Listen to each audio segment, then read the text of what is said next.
Good morning. This is Jason Windmill from the Buying Legal Counsel. People are just trickling in for the webinar. We're going to give it another minute or two as people get settled, and then we'll get going. Thank you.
Good morning. My name's Jason Windmill. I'm the chair of the Buying Legal Counsel, and welcome to our ongoing educational webinar series. This morning we have an excellent webinar that I'm convinced is filled with some practical insights on issues that people are dealing with. Before we do that, I'd like to address two BLC updates that may be of interest to the community. The first is listed second, but it is our EMEA conference set in London. The date is November 12th through 13th, and I'm very pleased to announce registrations are open and people are signing up for that. It's one of my favorite events of the year, and I hope to see you there if that's of interest. Second, our really our flagship event, as this community is familiar with, happens every year in New York City. Right now, we are targeting the date of September 30th through October 1st. As you know, it's usually a day and a half event. We hope to have an announcement very shortly confirming that with our location. So please stay tuned for that. Not on this slide, but very much part of this ongoing educational webinar series. One of our most popular webinars from last year is being reprised. Our friends from Counsel Link at LexisNexis are going to be sharing some current market and benchmarking data and having a discussion about what it means for us. So that's going to be on May 21st, so right around the corner. And we will be sharing information very shortly about that. So lots going on in the Buying Legal Counsel, and we look forward to everyone's active participation in the events that make the most sense to them. Turning back to today's event, we have a topic that is on the mind of many practitioners, how to better manage costs, how to drive ROI, and the lever we're going to be focusing on today is smarter integrations. Sometimes they say in legal and even legal tech, the devil's in the details. And I think integrations is a great example of that. To walk us through this topic and share some real world experiences, we've got some familiar faces. People will recognize long term BLC board member Matt Rossman. Um, Jason Lee from Docubee was a presenter and a great conversationalist and expert resource at our New York conference last year. And then in terms of some new experts and friends to the BLC, we've got Tom and Rayanne from Barnes. So with that, I'd like to turn it over to Jason Lee. And Jason, very much looking forward to learning from you and this group of seasoned practitioners. Thanks, Jason. Good morning, everyone. Thanks for joining us today. We know your time is valuable, so we appreciate you making the time. Our goal today is really to have an open dialogue about what smarter integrations actually look like when the rubber meets the road. So today, during our webinar, we're going to anchor on some real examples, run a couple of polls to gauge where we're all at in our journeys, and then leave space for questions at the end. That being said, why integrations? Well, every legal team, whether it's at a law firm or a corporate department or even at a tech company, now sits on a mosaic of systems that need to act as one singular platform. And when they don't, what we see are inflated costs, user fatigue, and more often than not, compliance blind spots. But when done right, integrations help to flip that script.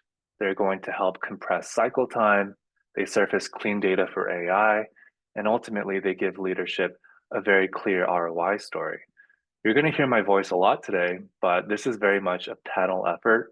We have a very talented group of experts with me here today, so I'll tap them in throughout the webinar, and they're going to provide some more color from their experiences.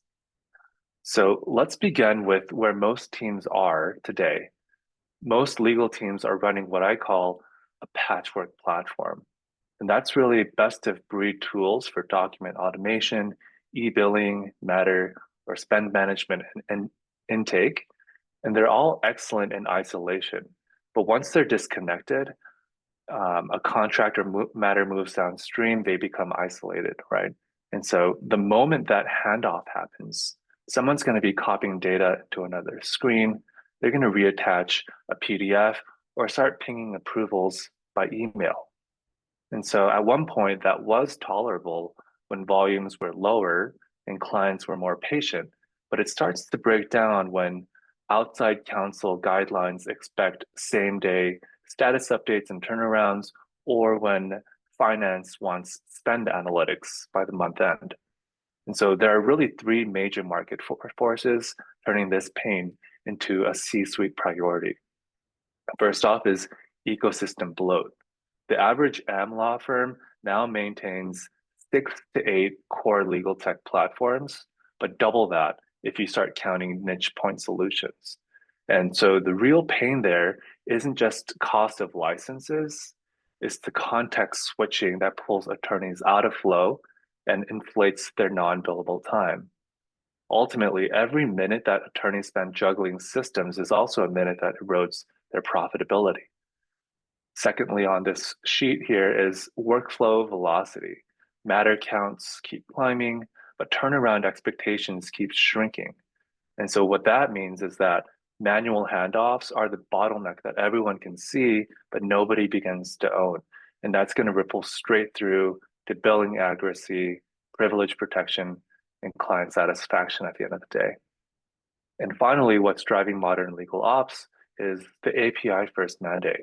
Procurement teams now ask for API documents before they ask about product features, right?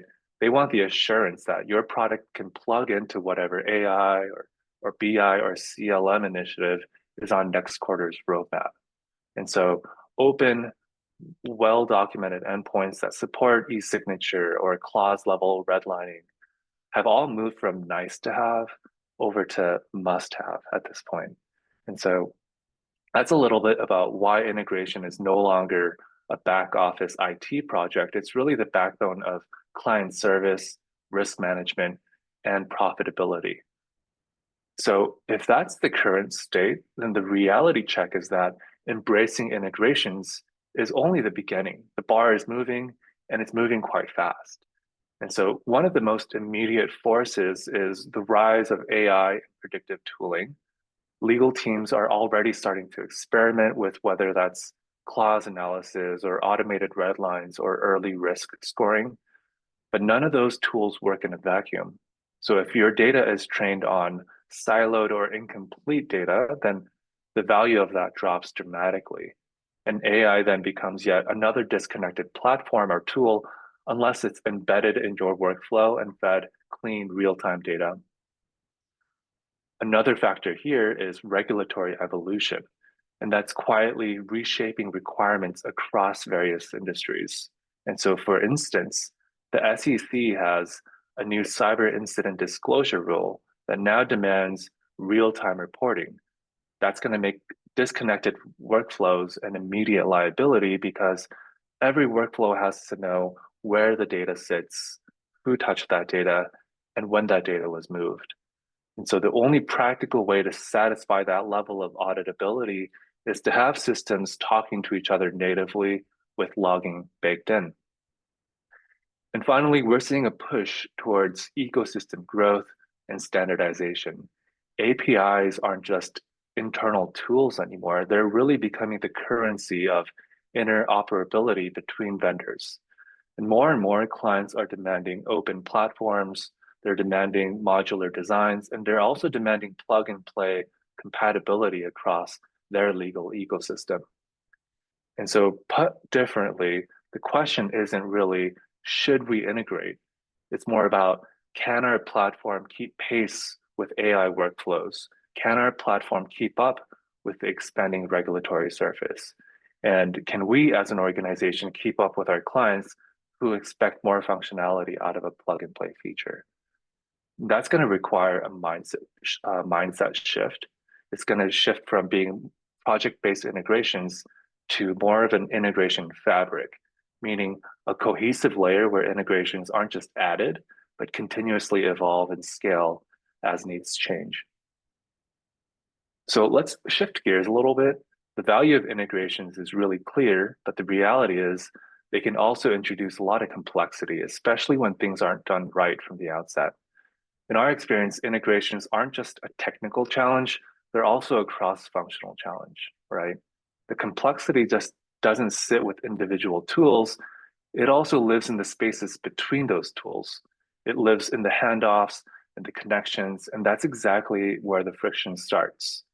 And so we consistently see four challenges pop up as organizations start to modernize their stacks. One of the biggest here is compliance and security. Obviously, legal data is inherently sensitive. So if you start thinking about confidential contracts, regulatory obligations, every integration point can expand the risk surface area. So if you don't have a solid strategy around encryption, version control, and access governance, your compliance posture weakens dramatically. And it's critical that security isn't something that you try to retrofit, especially as data moves between systems and workflows. All that being said, Matt, with your background, I know you help teams untangle exactly these types of technical challenges. Can you help elaborate a little more on your experience here and how you typically guide them through these blockers? Sure. Thanks, Jason. Hi, everybody. I think one of the challenges, and this is speaking from the perspective of a procurement person for many years, is, like you said, early engagement with the various teams that will need to be involved in order to successfully adopt any one of these tools, let alone the multiple tools that need to speak to each other. So third-party risk management, IT security, legal, obviously, for reviewing the contracts. I think those things, the earlier you can get each of the stakeholders involved, the faster you can move once you've selected a vendor and start the contracting process. We've all been frustrated by picking a wonderful tool, wonderful vendor, great price, and then having, you know, contracting and third-party risk management take, you know, 6 months, 9 months in some cases, where you're losing the value of the RFI over that period of time. So I think that's at the front end, that's necessary, and that's something if the project team can do, can really drive value, because you can realize the benefit of what you're contracting for and using that much sooner. But in terms of integration, you know, post go live or even at a proof of concept stage, I think the extent that these systems can talk to each other, you brought up a great point about APIs being currency, Jason. They really are, and I think those that are asking for the APIs at the earliest stage possible, I think are really doing their clients a great service. But being able to integrate with AP systems, procurement systems, and legal workflow systems is critical, because otherwise you're duplicating work and you're having these things happen sequentially rather than concurrently. So that's my perspective on how to sort of boost ROI, you know, by using, I think, project planning and stakeholder management at the front end. Thanks, Matt. I fully agree with you. And to build on some of the points that you have made, I think when legal departments become that manual bridge connecting disparate data worlds, processes are going to inevitably start to slow down, right? Bottlenecks are going to form, and the whole purpose of automation is going to start to fade. And another thing that I want to acknowledge here is the sheer weight of legacy infrastructure. Many legal teams are still using tech stacks that were built years or even decades ago at this point. And so these older systems typically lack modern APIs or have APIs that are very poorly documented and unversioned, making even simple integrations feel impossible. And so with that, we'd actually love to hear from the audience. I think we have a poll question put up already to understand which of the challenges feel the most pressing in your organization. If you haven't already, please take a quick minute to vote. Is your primary challenge around disconnected systems and fragmented data, or maybe it's more about change resistance? Your responses are really going to help guide the remainder of this session. We'll give just about 5 to 10 more seconds to give everyone a chance to weigh in.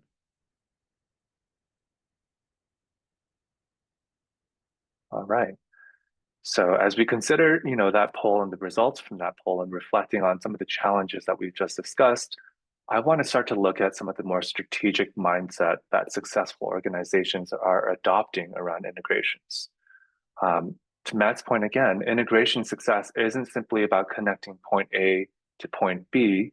It's about building a sustainable strategic framework that's going to enable ongoing scale and adaptation. And so one critical approach is embedding security directly into the integration strategy from the outset. And that's what we call security by design. I see that we have the results from our poll question come up here. About 37% of us have decided that disconnected systems and fragmented data are our biggest challenge, followed up by low user adoption, security, and rigid infrastructure trailing close behind. And so I would say that another area of focus for us is prioritizing that user experience. It's important to remember that successful integrations are essentially invisible to the end user. Users should never feel like they're jumping between platforms. They should simply experience a smooth flow where the functionality is embedded exactly where and when they need it, right? Matt, I want to loop you back into here. You've had a lot of success leading organizations through digital transformations. Can you share more about your perspective on how you've successfully driven those types of initiatives? You know, it's really a partnership with the various stakeholder groups. I can't excuse me, I can't emphasize that enough, is bringing together the right team, the right decision makers, the right people that will need to sign off on this at the earliest possible stage. We all also tend to default to our you know, most common communication methods. I know this is getting really simplified, by setting up Teams channels and project plans, but really getting people in the same room together, whether it's virtually or live, is key. And being able to hear what people's concerns are, pain points, workloads, I think that's critical. If you've got one of the stakeholders, one of the people who need to approve this, and you can surface a concern they have or something that might be a roadblock to the overall project as early as possible, that will allow you to manage everyone's expectations more realistically and earlier. So one of the other things I've seen that works very well post go live is user low user adoption, right? And I think one of the things that vendors and buyers together can do is to create sort of micro training, asynchronous videos of common tasks that people will have to perform, because we all know that any system, if you don't use it every day, all day, when you come back to it on an occasional basis, you almost have to relearn how to use it. How do I enter this? What drop down do I choose if I want to do that? That sort of thing. And it's basic block and tackling. And if you can create an easy to find sound bite, 1 or 2 minute videos with screen grabs of the process flow for people to use at their on their own time rather than putting in a ticket, let's say, that can help a lot too. If it just helps them get through the next step or completing the task or the entry or whatever it is, I think those are things that can really help with user adoption. Right. And I fully agree on that. And so I think building on some of those points and strategies, I want to take a moment here to quickly look at some of the actual patterns and practices that organizations adopt when they're successfully executing integrations. So the 4 icons that you see on the screen here, these are all practical and proven techniques that enable immediate efficiency, but also long-term scalability. So one pattern that we consistently see are event-driven workflows. So instead of relying on manual updates or periodic batch processes, event-driven architecture means integrations respond in real time to specific actions. So for example, think of a completed review that automatically triggers a signature request, or maybe an approval that instantly updates billing and matter management systems downstream. So that type of approach is going to remove delay and ensure continuous workflow progression. Similarly, like what Matt was saying, embracing API-first approaches are going to allow each service within your platform to evolve independently. What that really means is your teams can improve specific features without risking disruption to the entire platform. And another critical practice is embedding single sign-on and unified UI into the integration design, right? Users are going to resist change when new systems force new habits. But by making sure that the integrations provide embedded, seamless functionality within familiar interfaces, organizations can dramatically boost user adoption rates. And so the moment that the experience is intuitive and frictionless, that's when integrations can begin to deliver their intended value. And this last one here, we see high-performing teams consistently emphasizing unified data models. And that's not just a technical preference, it's really a strategic necessity at the end of the day. A single shared data model creates a common language for all systems, enables accurate reporting, enables real-time analytics, and down the line provides precise compliance audit capabilities.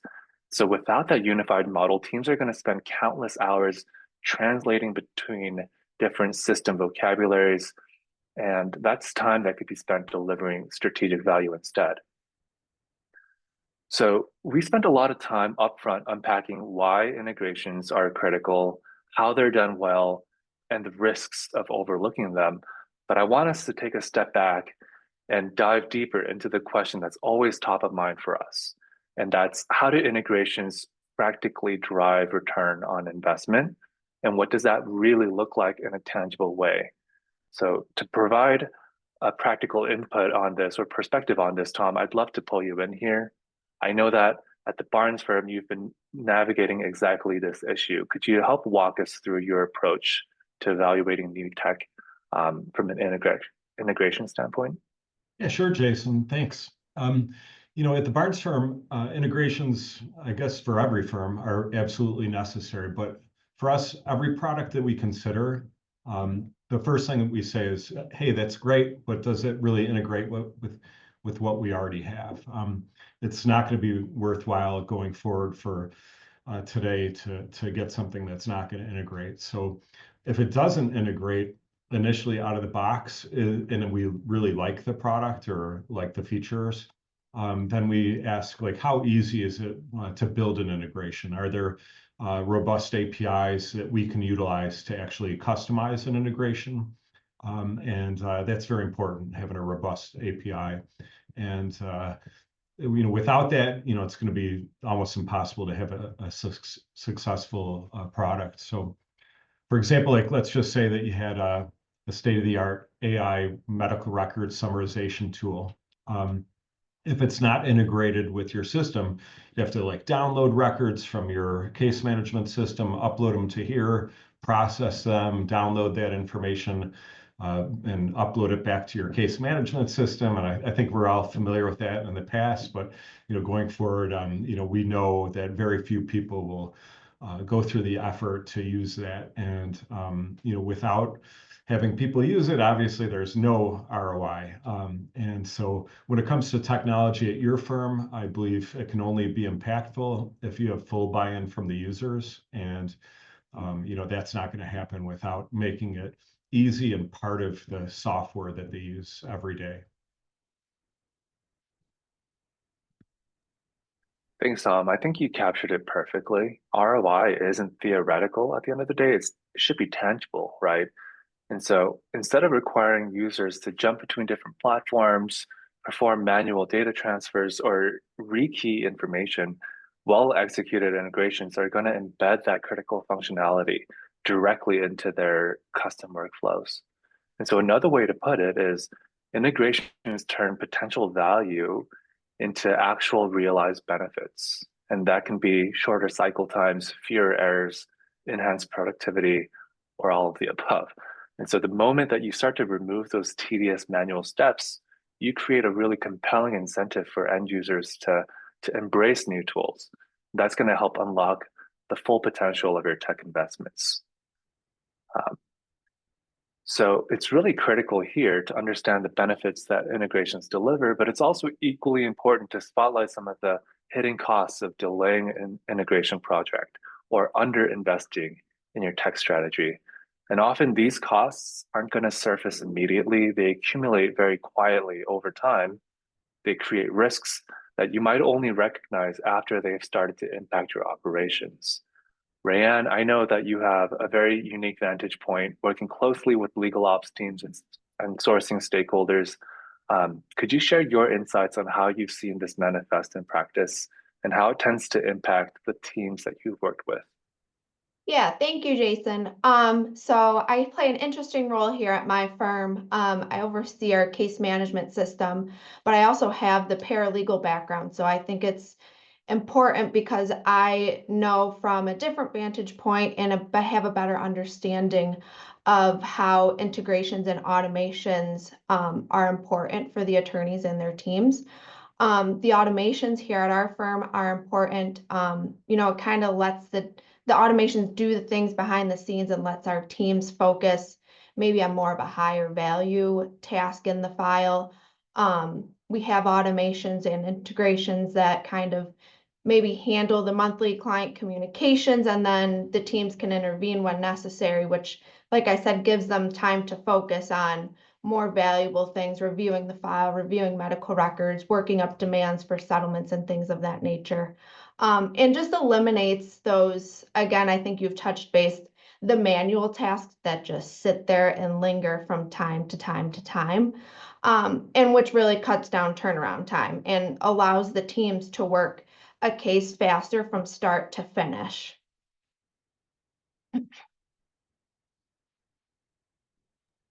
Thanks, Rayanne. I think what you touched on really highlights the ripple effect of inefficiency.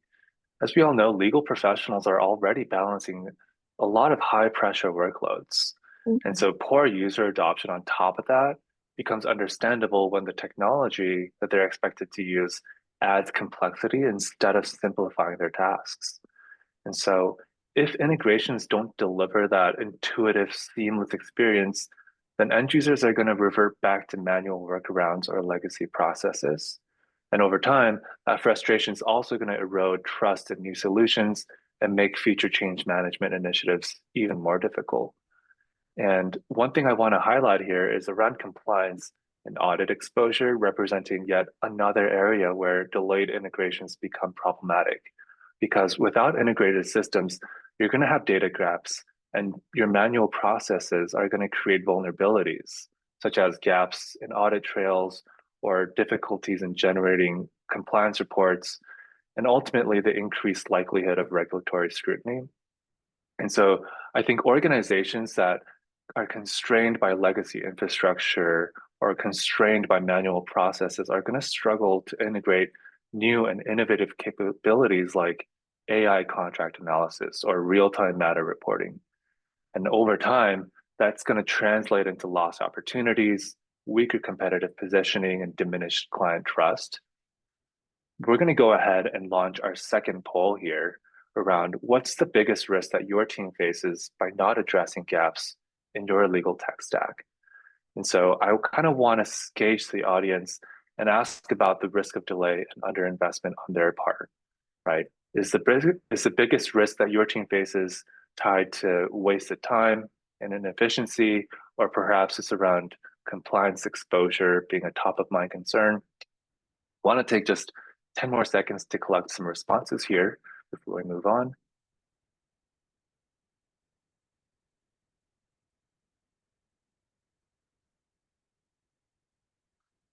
All right, I think we can move on from here. We'll get back to the results in a minute, but recognizing risks is just one step, and successfully navigating around them is another. And so to set the stage for our practical roadmap, let's start to unpack some of the most valuable lessons that we've learned from integration rollouts across the industry, right? And so one major lesson that I want to point out here is the risk of over-engineering a solution. We've all seen integrations stall because they attempted to solve every single imaginable edge case from day one, right? We've all seen teams that often strive for that perfect integration, and they want to address every potential scenario up front. And yet, the most successful projects begin by identifying one clear, measurable business objective, whether that's high volume workflow or an urgent pain point, and solving just that. I see here that we got our post-poll results. It looks like wasted time and inefficiency is the leading option here, and that tracks with a lot of what we've seen as well. But going back into the lessons learned from industry rollouts, yet quick wins build momentum. They help secure internal support, and they help create a roadmap for integration initiatives in the future. And so another critical lesson learned here is investing in developer experience is crucial. So often we think about our end user experience, we neglect the developers. So the quality of your APIs, documentation, developer portals, and sandbox environments directly impacts adoption speed and effectiveness. And so without that deliberate investment in developer usability, integrations are also going to tend to stall at that point. So what leading firms are doing today see developer experience as our core product capability and not as an afterthought. And finally, my last point here with this slide is we've learned that defining and tracking clear success metrics is foundational, because too many integration initiatives begin without clarity on what good looks like. And that can be, not considering reduced cycle time, not considering improved billing accuracy. So without those types of clarity around the metrics, even the most thoughtful integration strategy can lose momentum when stakeholders start to ask, hey, is this actually working? I think the best way to understand these insights is to see how they've played out in the real world. And so I'm going to pass it back to you, Rayanne, kind of walk us through a case study at the Barnes firm? I know that you were instrumental there with these types of integration challenges. Yeah, thank you. So, at our firm, we do personal injury. So we were really looking for a more effective and efficient way to retain our prospective clients via e-sign. We were stuck on more of an old school process. Call comes in, hand it to this team to send out a retainer, and then it'll get sent back to the team. So we're really looking for I can do it on my phone from anywhere at any place and sign a client up by e-sign instantly right through their cell phone or whatever it may be. So we're really looking for a more effective and efficient way of doing that. And we've been able to do that through the use of Docubee and their workflows with e-sign.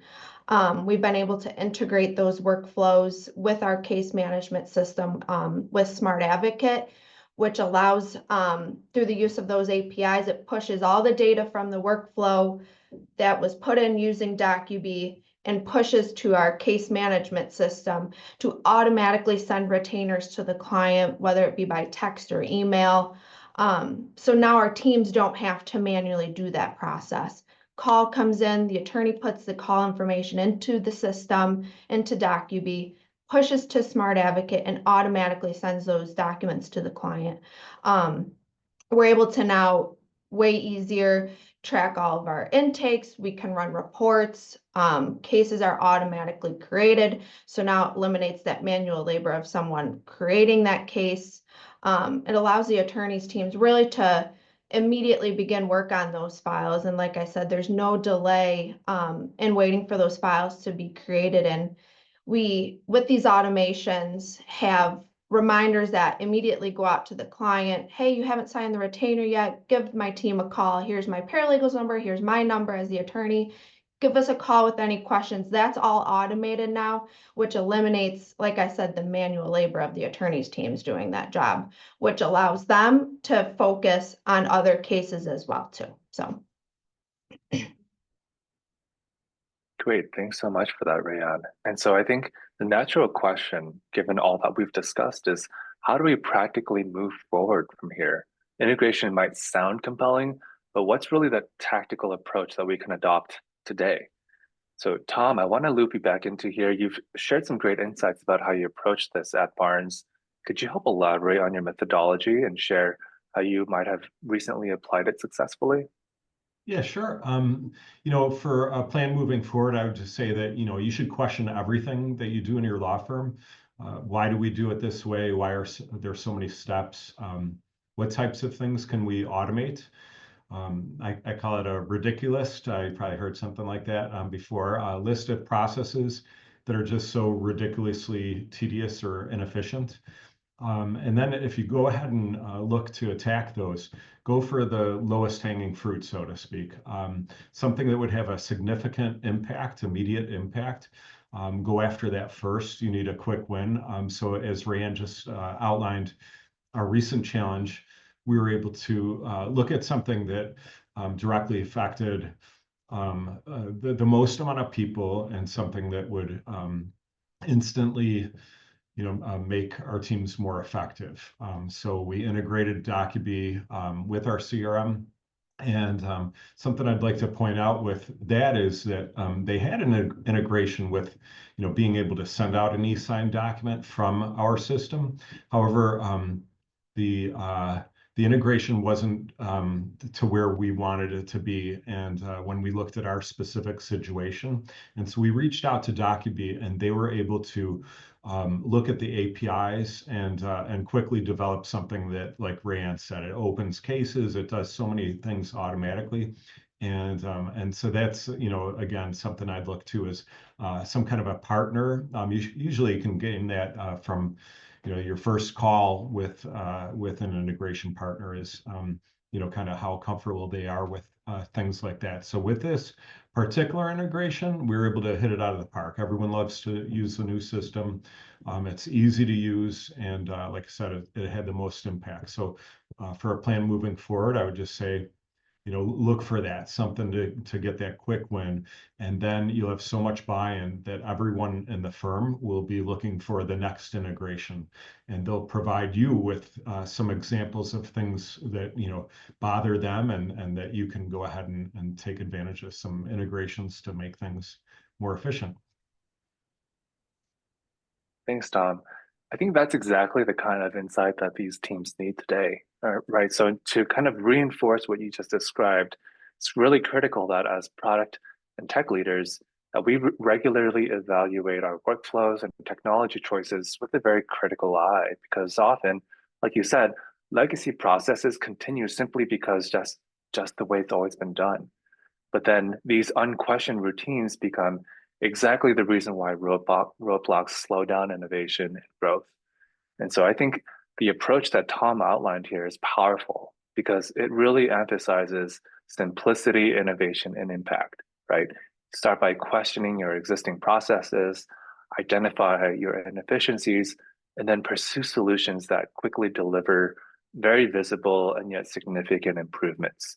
And that's sort of how organizations can transform the integration strategy from conceptual and abstract to highly impactful.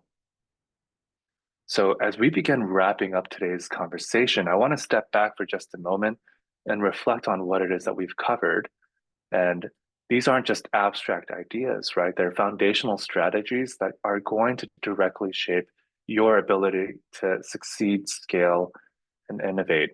So we started off our webinar by recognizing that integrations are no longer just a technical or IT priority. Integrations are a strategic imperative for law firms and legal teams that want to remain competitive and agile. And so if you're not actively addressing your integration gaps, you're silently incurring costs that are measured in lost productivity, higher risks, and missed opportunities for innovation. And so remember, integrations directly drive exactly those gaps. They drive productivity, compliance, and they aren't simply a technical checkbox. We also discussed here on the slide the importance of approaching integrations strategically and very deliberately. Smarter integrations don't simply just connect technology, they create net new possibilities. They unlock productivity at the attorney and staff level. They're going to help teams focus on more meaningful and strategic tasks rather than just menial data entry or manual reconciliation. We also highlighted the essential roles played by the strong developer experience and user-centric design and clearly defined KPIs or success metrics. And none of those are nice to haves. They're fundamental elements that separate successful integration efforts from stalled initiatives. And perhaps most importantly, we emphasize the idea that successful integration isn't static. They're constantly iterative, they're constantly evolving and improving, because integrations aren't a one-time event. They're more of a strategic muscle that your organization builds to adapt and grow over time. And so the organizations that are going to start thriving in this landscape and in the near-term future are those that commit to ongoing measurement, feedback, and refinement. So if you take away one idea from today's discussion, let it be this: integrations are not just about linking disparate systems. They're about strategically empowering your people, about empowering your processes and your organizations to adapt and succeed in a constantly evolving landscape. So we'd love to open up the floor for questions. If you've got a question, please feel free to drop it into the chat. I'm going to welcome Jason Windmill back into our chat here so he can help facilitate some of these queries. Great. Hey, excellent discussion. I really learned a lot. One thing that struck with me was Matt Rossman's comment about losing value from the RFI. And I actually was curious. It's a very corporate legal department perspective in some ways, a very procurement perspective. Before we zoom out, Matt, I didn't know if you could clarify a little on your experiences with that and how to mitigate, because I think it's a real issue. Yeah, thanks, Jason. I think it's really planning and communication and understanding what are the different steps that need to take place. If, you know, everyone operating in silos can do their jobs well, but if they're not able to come together and manage the workflow more economically, you do reduce the overall ROI of the project, or the time at which you can begin realizing the ROI. And yes, it is a procurement centric, corporate centric point of view. That's just mine, but It's not wrong. no, I like it. but I think it's something that, you know, with annual budgets, and I mean, I can run an RFP in a week or two, but if it takes 6 months to go live with something, that's a different, that impacts the ROI, the real ROI realized. So there are no easy answers for this. There's not a magic button you can push or a piece of software you can buy that makes that happen magically. But I think that careful, you know, planning, constantly looking at the process post selection, and during the RFI too. If you can manage some of that during the early stages of the process, you can get a head start on a lot of that. Right, right. And Matt, I was actually thinking of even of a metric you could figure out the value. If you knew the annual value of the system, divide that by 12. Every month that your implementation is delayed by an API hangup or something, that's an opportunity cost that should be factored. Another question that I had is, what's the most overlooked factor in driving user adoption once there's a new integration in place? Yeah, I think really just internal communications and explaining to the staff and end users the why we're doing the change. I think the trainings and explaining again to the staff why we're doing the change will help them understand the benefits and how it'll affect or effectively enhance their day-to-day workflow and their process. And I think Jason and Matt have touched on it earlier today with creating short training video clips and providing that with staff. That way it's a good reference point, again, with training on the new process and integrations in their workflow. And I think that especially here with our new integration with Docubee, I think that was probably one of the biggest things that we tried to focus on, was explaining how it's effectively changing your workflow and enhancing your day-to-day process.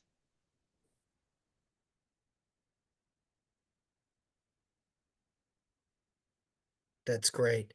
You know, if people from the panel had to think about looking ahead, and let's just say this year, what emerging tech or what standard is going to have the biggest impact on these integrations, at least for your organization? So either tech or standard. You can only pick one. Jason, I'm not sure if this is the right way to answer your question, but I want to give a shout out to some of the vendors that are doing the hard work on deposition and medical record summarization, particularly for law firms or plaintiffs firms, but it can be defense side also, certainly. Yeah. An in-house counsel to the extent they're involved in that. But I've seen this, and if you can take 100-page medical record and summarize it down to a couple of 3 pages with timelines, lists of doctors, medications, procedures. This is something that can take lawyers hours, days, sometimes weeks to do, especially if they're not trained as medical professionals. So that's one particular one that I've seen that can have a real impact. And it goes to Rianne's point, you know, telling the story, it's the why, but also we're all human beings. Everyone who uses the tech effectively wants to know what's in it for me. How is this going to benefit me? And we all need to do better jobs, myself included, you know, of explaining that and telling that story, because people, when they see that they will personally benefit from something, they'll be more likely to adopt the tech. Yeah, I can say that, you know, when you mentioned what's the greatest thing that's coming forward as far as tech and a standard and everything like that. I would say, as everyone is already using, things like generative AI and the technology that kind of goes through that, where you integrate large language models with, different corporate data structures, private data structures, and things that you can integrate like a summarization tool that goes right into that workflow, as well as many other things like things that can interpret, even convert video into searchable data as well. When you take all that together, you can have one tool where somebody can go ahead and ask a question, and that data can come from a number of different places based on those integrations. So that technology to integrate the large language models with the corporate data, with OCR tools, advanced OCR tools like Llama Lab, or many other ones that are out there, and combining those together, that's, I think, where we see the most gain this year. Things that if you're not doing that, you're just not efficient, and you're not getting the value out of there. And for us, we're just trying to get the most value for our clients, and I think that's the best way to do it, is to equip the attorneys with the most information. And like Matt just indicated, summarizing the medical records. We're a personal injury law firm, and so if we have that data at our fingertips, it's so powerful, and that's, I think, the most important thing for us this year. Right. Great answers. Question that came up from the audience in the chat. The participant, Bill, asked a question about what are some of the numbers that can support the concerns discussed? Why should we prioritize these particular issues when so much is in play? That's kind of a provocative question, but I think it's a great one. So thanks, Bill, and let's see if anyone in the group wants to jump on that one. Sure, I can take that question, Jason. I think that's a really great question, and it gets to the heart of prioritization.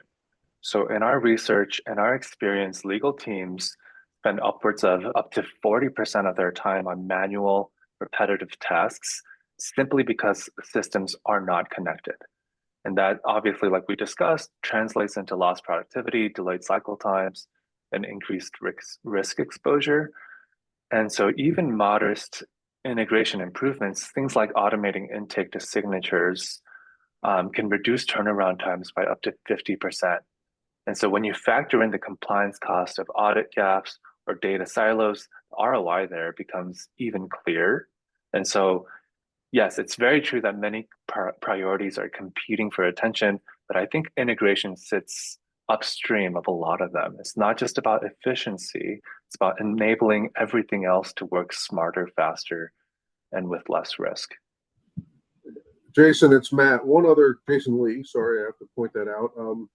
But one other, to the question about metrics, and it would take some work to set up a way to measure this, but I think a modern tech stack with enabling, more frictionless workflows, removing friction from workflows, could also help law firms and legal departments with attorney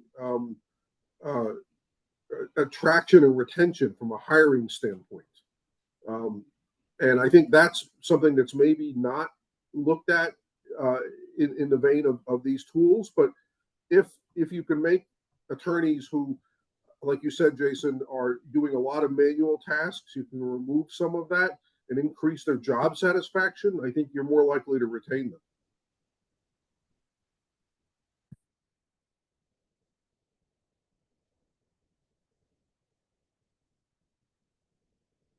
Right. And so I guess at this point, if you're looking to dive a little bit deeper, we're going to provide 2 resources here to help you continue this conversation and learning beyond today's session. The first QR code you see here on the left is going to help you schedule a personalized demo. So if you're curious to see integration strategies in action, then we can help walk you through specific examples and applications that are tailored specifically for your needs. and also help you answer some of the questions relevant to your workflows. The second QR code on the right links to Buying Legal Counsel's white paper, How to Buy or Not Buy Legal Tech. This is an excellent resource that offers vendor agnostic guidance on navigating procurement and making informed decisions that drive the true value of an integration and ROI. So both of these resources are here to help you translate today's conversation to actionable next steps. We're also sending this slide deck out after this webinar, so you can access the links then as well. As we wrap up, I just want to extend a huge thank you to Buying Legal Counsel, and thank you to Matt, Rayanne, and Tom for lending your insight and experience today. To me, it was very valuable having this discussion, so I hope it was as valuable for the audience as well. Great. And on that topic, we were really delighted to have this mix of some BLC familiar faces, if not old friends, with some mix of new perspectives. I actually learned a lot. If I could summarize, and maybe this is me catching up, these APIs, my goodness, they are important, and they're as important as the core software itself. There's a bit of an API lets a 2 + 2 = 5, if not 6, based on what I'm hearing.